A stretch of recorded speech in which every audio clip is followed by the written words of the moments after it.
Hi there. I'm H. Victoria Hogro Atkerson. I'm an author and a writer. I am going to be continuing our reading of my first publication, Stones Along the Path. The cover, by the way, was done by my brother, Louis Hogro, a wonderful artist.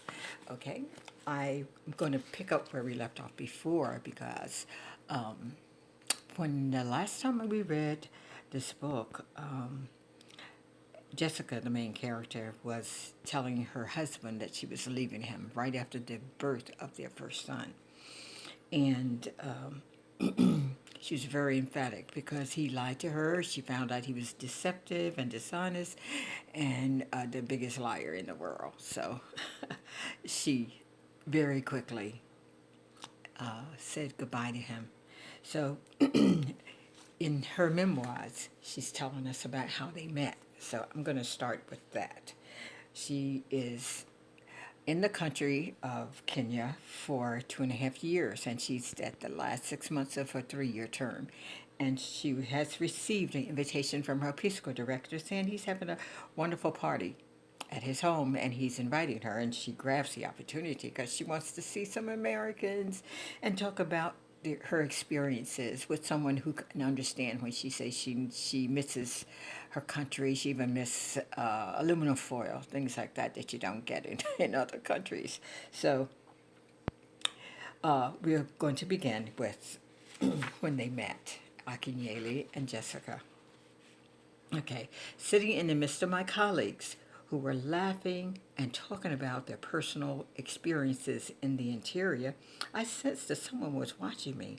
I had no idea who it was, but I could feel someone's eyes burning into my skin in the middle of a terrific story told by one of the volunteers. Then suddenly, like a thick fog clearing in a meadow, I spotted my admirer. Isolated from everything around us, our eyes met and locked in an intangible, intimate embrace that paralyzed me for several inexplicable moments. Embarrassed by my nude feelings, I forced myself to look away, but I could not ignore the haunting feeling that raced uncontrollably through my neglected body as his sparkling eyes devoured me. Thomas, a volunteer from Western Kenya, was saying, in the middle of the night, I got up to go to the bathroom to take a leak. I whipped out my equipment, opened the lid of the toilet, and saw a gigantic rat the size of a dog looking back at me. I almost dropped dead on the floor. The rat growled at me, so I slammed the lid down and ran out of the house. Thomas had us all absorbed in his gross animated tale, which had topped all the stories told that evening without exception. Sickened by the incident, most of the volunteers made appropriate sounds of disgust, shut off their ears, and gritted their teeth while clutching their chests in horror. My reaction was to laugh out loud because I had my own encounters with rats in my village. A few months before, I woke up and saw large rats crawling on the roof of my house.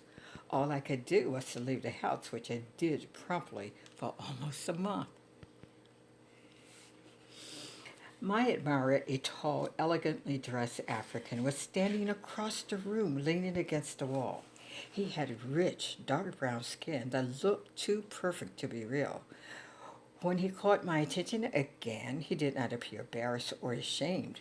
With animal like instincts, he continued to pressure me for another visual dance without offering a nod or a smile. Suddenly, I began to feel warm inside, although there was no change in the atmosphere of the large formal room. Who is that? Mary Ellen asked. I have no idea. He sure is handsome. He certainly is, I admitted, refusing to exhale the sexual tension that invaded my body. That evening sparkled with delicious food and lively conversation, dancing, and the most diverse and colorfully dressed guests on the continent. Long after the handsome admirer vanished, he suddenly reappeared in the center of our very animated conversational group while my friends and I waited at the bar for drinks. My admirer somehow finagled his way over to outside of the room, completely ignoring my companions and our discussion. He ushered my director through their animated group for an introduction. In a deeply sexy voice that ripped right through me, he said without taking his eyes from me, I would appreciate it very much if you would introduce me to this lovely young lady. Shaking nervously in front of the tall, dark, brown, and extremely handsome African, my heart stopped beating when it became apparent that he was even more handsome up close. Even in his dark blue tailor-made suit, one could tell that he was tall and lean and very muscular. Well, for a hauntingly awkward moment, my ability to hear anything failed as I watched my director's mouth moving, but it returned in time to hear the closing stages of his introduction. Akinyele Akinyele. This is Jessica Hamilton, who works in the northern coastal region of Kenya in our community development program. Akinyele's sparkling eyes never left mine from the moment he reappeared out of nowhere. What made me uncomfortable and intrigued was the fact that he still did not attempt to smile. Enthusiastic about life in general, Sam related to the tall African a detailed description of the work I was doing in my village and how proud he was of my projects and me, sounding like a proud father. It is a great pleasure to meet you, Akinyele said in a deep, soothing, silky voice. Then he charmed me with a big, beautiful, warm, intoxicating smile. Thank you, I said, responding in a haphazard manner. Extending my hand for a friendly handshake was a habit I diligently trained myself not to do since I arrived in Africa. Some of the old volunteers warned us that it might be dangerous to extend one's hand to a possible worshiper of black magic. They informed us that some of the natives used an enormous array of toxic powders to attack and to get revenge on their enemies by using an innocent handshake or a pat on the back to execute their dark schemes. The silent attack would penetrate from the skin to the bloodstream as the assailant nonchalantly transferred the strange powder from his protected index finger to the inside of the victim's wrists while shaking hands. Our predecessors related that the effects of the poisonous powder was as varied as the particles in the air, with symptoms ranging from nausea, vomiting, dysentery, lost pregnancies, and in a few cases, even death. Why I chose to extend my hand to the starving stranger was obvious. He totally mesmerized me as his beautiful, intense eyes seemed to flow right through my mind and body. He never released my hand as he silently led me onto the crowded dance floor in a magical as the magical sounds of Al Green's single Living for You played in the background, enticing me away from my friends. In an instant, he wrapped his he wrapped me tenderly in his strong arms as we floated impetuously around the crowded dance floor, making me feel strangely disoriented and uncoordinated. Although the dance floor was crowded, we were magically isolated from everyone in the room, holding each other so closely it seemed as if there was only the music and the two of us. His wonderful masculine scented cologne enchanted me as the soulful tunes played, making the dance seem to last an eternity. From the moment Akinyele took my hand, he made me feel as if I had lost control of my own free will as his arms encircled me, giving me a series of miniature eruptions that voluntarily flowed through my vulnerable body. As we danced, his inquisitive fingers lightly touched and explored my back and waistline, making my body tremble, even though I ordered it not to. Interesting, huh? I love that. I love that. Do you believe in first love at first sight? I certainly do. I think this is a magical beginning a love affair, and many times people don't know why they fall in love with each other. They just do.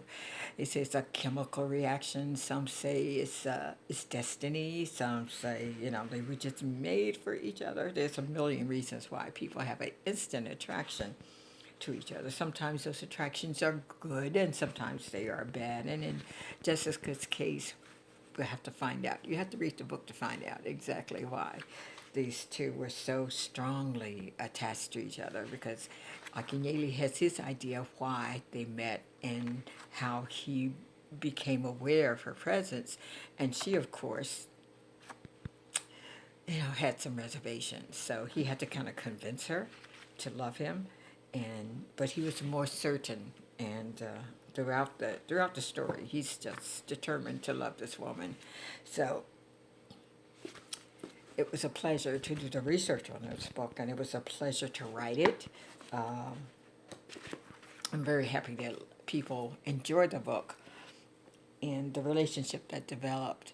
I hope you will get a chance to take a look at it and read it in detail, and then give me a call or send me a note in my email or on my website. My website is hvictoriahogro@chrisen.com. So leave me a message.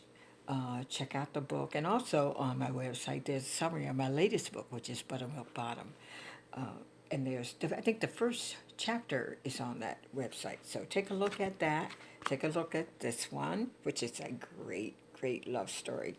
Now, I think I have one more reading out of this book, and then we'll talk about part two. But I do have, I think, one or two questions that I'd like to answer the next time we get together about writing, which is one of my favorite things to do these days. I've been writing full time since year 2000, and it's a fascinating process, and I'd love to share it with you, especially to people who are just beginning to write. I think we can share our experiences, and I can help you grow as a writer.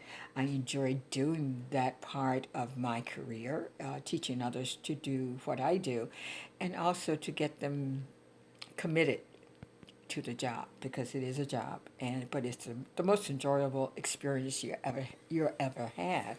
So check me out. That's www.hvictoriahogro@kirsten.com. And you can find me on Kindle, on Facebook, Twitter, on Instagram, and the book you can purchase from Barnes& and Noble or Amazon.com. So check me out. You'll love this. You really will. So greetings, love to you and your family, and enjoy your love affairs. Take care. God bless.